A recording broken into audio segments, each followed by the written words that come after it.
वंदे वंदे वंदे नरसिंह भगवान की, नरसिंह भारत माता की, भारत माता की, गौ माता की, गौ माता की, गंगा माता की, गंगा माता की, सत्य सनातन धर्म की, सत्य सनातन धर्म की, भक्त प्रहलाद की, भक्त प्रहलाद की। नमः पार्वती पते हर।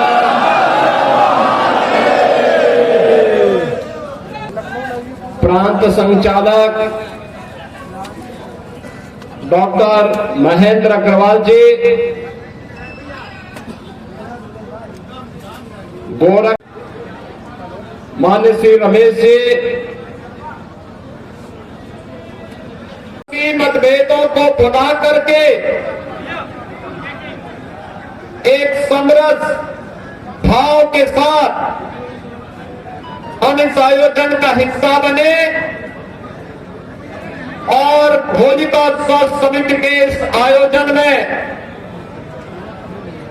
जब मुझे आप सबके साथ इस आयोजन का हिस्सा बनने का अवसर प्राप्त हुआ है, मैं आप सभी को, पूरे प्रदेशवासियों को होली की पावन पर्व की हृदय से बधाई देता हूं। प्रदेशवासियों के प्रति अपनी शुभकामनाएं व्यक्त करता हूं। बहनों और भाइयों, पर्व और त्योहारों की ऐसी परंपरा दुनिया के पास किसी भी अन्य जाति मध्य मजहब के पास नहीं, जितनी समृद्ध परंपरा सनातन धर्म के पास है। सनातन धर्म की ताकत ही हमारी आस्था है और आस्था की आत्मा है हमारे पर्व और त्योहारों में। इन पर्व और त्योहारों के माध्यम से ही भारत आगे बढ़ता है। पूरे देश के अंदर उत्तर से दक्षिण तक, पूरब से पश्चिम तक वर्ष भर उत्साह और उमंग के साथ इन उत्सवों के साथ जुड़ने का अवसर भारतवासियों को प्राप्त होता है। और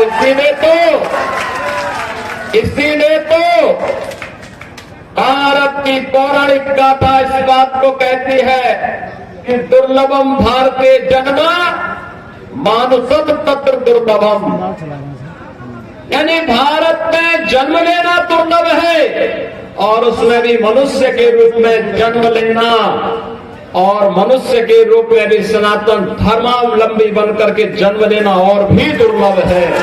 उसमें थे, उन्होंने सनातन धर्म की भी और भारत की सामर्थ्य भी प्रयागराज महाकुंभ के माध्यम से देखी है। 66 करोड़ से अधिक श्रद्धालु एक साथ एक घाट पर आकर के त्रिवेणी के महासंगम में आकर के महास्नान का पुण्य का भागीदार बना है। न कोई जाति का भेद, न कोई क्षेत्र का भेद, न कोई मत और संप्रदाय का भेद, किसी भी जाति का सनातन धर्मावलंबी रहा हो, किसी भी क्षेत्र का सनातन धर्मावलंबी रहा हो, किसी भी भाषा का सनातन धर्मावलंबी रहा हो, भारत में रह रहा है तो, भारत के बाहर में है तो वो आकर के मां गंगा, मां यमुना और मां सरस्वती की त्रिवेणी में आस्था की पावन डुबकी लगा करके पुण्य का भागीदार बना है और अपने जन्म और जीवन को धन्य धन्य कह करके सभी को साधुवाद दे करके, व्यवस्था से जुड़े हुए लोगों के प्रति साधुवाद दे करके फिर अपने गंतव्य की ओर प्रस्थान कर गया। नाम पर छुआछूत और अस्पृश्यता के नाम सामान्य योगी सन्यासी इन सब ने एक ही संगम में जाकर के मां गंगा के प्रति अपनी कृतज्ञता ज्ञापित करते हुए आस्था की पावन डुबकी लगाई है। कौन वे लोग हैं जो ये बांटने का काम कर रहे हैं? ये वही लोग हैं जिन्होंने अयोध्या में राम मंदिर का विरोध किया था। ये वही लोग हैं जो गौ तस्करी में लिप्त थे और गौ हत्यारों को प्रश्रय देकर के उन्हें सत्ता में भागीदारी बनाते थे। ये वही लोग हैं जो बोलते हैं कि भारत कभी विकसित भारत नहीं हो सकता है। बहनों और भाइयों, इन लोगों की मंशा देश के प्रति, सनातन धर्म के प्रति जग जाहिर है और इसीलिए मैं आप सबसे कहने के लिए आज आया हूं कि पर्वों की परंपरा को आगे बढ़ाना और मर्यादा पुरुषोत्तम भगवान श्री राम ने तो हमें मर्यादा का ही पाठ पढ़ाया है। मर्यादा के पथ पर आगे बढ़ करके बड़ी पवित्रता के साथ जब हम आगे बढ़ेंगे, लक्ष्मण रेखा का उल्लंघन स्वयं नहीं करेंगे। प्रयागराज महाकुंभ ने संदेश दे दिया है, 66 करोड़ 30 लाख से अधिक श्रद्धालु आते हैं। कोई ऐसी घटना नहीं जिसके कारण किसी भी सनातन धर्मावलंबी को सिर नीचे करना पड़े। ऐसा अद्भुत अनुशासन, ऐसा अद्भुत मर्यादा, ऐसी अद्भुत छटा ये प्रयागराज ने हम सबको दी है। और आज इस अवसर पर जब होली जैसे इस पावन रंग भरे चार उमंग की होली के साथ जुड़ने का अवसर आज हमें प्राप्त हो रहा है, लगभग 100 वर्षों की इस परंपरा को एक और दुनिया के सबसे बड़े सांस्कृतिक संगठन राष्ट्रीय स्वयंसेवक संघ की शताब्दी महोत्सव का यह वर्ष है और दूसरी ओर इस होलिका उत्सव समिति के भी कुछ ही वर्षों में शताब्दी महोत्सव का आयोजन होगा। जिस मर्यादा के साथ, जिस पवित्र भाव के साथ ये कार्यक्रम आगे बढ़े हैं, समाज को जोड़ने का होलिका उत्सव समिति का आयोजन भी उसी समाज को जोड़ने का एक सशक्त माध्यम बने। हम परस्पर गले मिलेंगे, बैर भाव को विस्मृत करेंगे, विकृतियों को तिलांजलि देंगे। कलात्मय होली का कोई छल और छद्म का भाव हमारे मन में आ गया, हम उसे तिलांजलि दे करके पूरी तरह उसको भस्म करने का काम करेंगे, जैसे होलिका दहन के कार्यक्रम के माध्यम से किया गया। बहनों और भाइयों, याद रखना सनातन धर्म का एक ही उद्घोष है और वह उद्घोष है कि तो धर्मस्त तो जय। जहां धर्म होगा वहीं विजय होगी, जहां धर्म होगा वहीं सत्य होगा, जहां सत्य होगा वहीं विजय होगी। और विजय के पथ के लिए साधना करनी पड़ती है। विजय के पथ पर आगे बढ़ने के लिए व्यक्ति को परिश्रम करना पड़ता है। साधना जितनी कठिन होती है, सिद्धि उतनी ही बड़ी होती है और उतनी बड़ी सिद्धि के लिए हमें आगे बढ़ना है। प्रधानमंत्री मोदी जी ने देशवासियों के सामने विकसित भारत का एक संकल्प दिया है।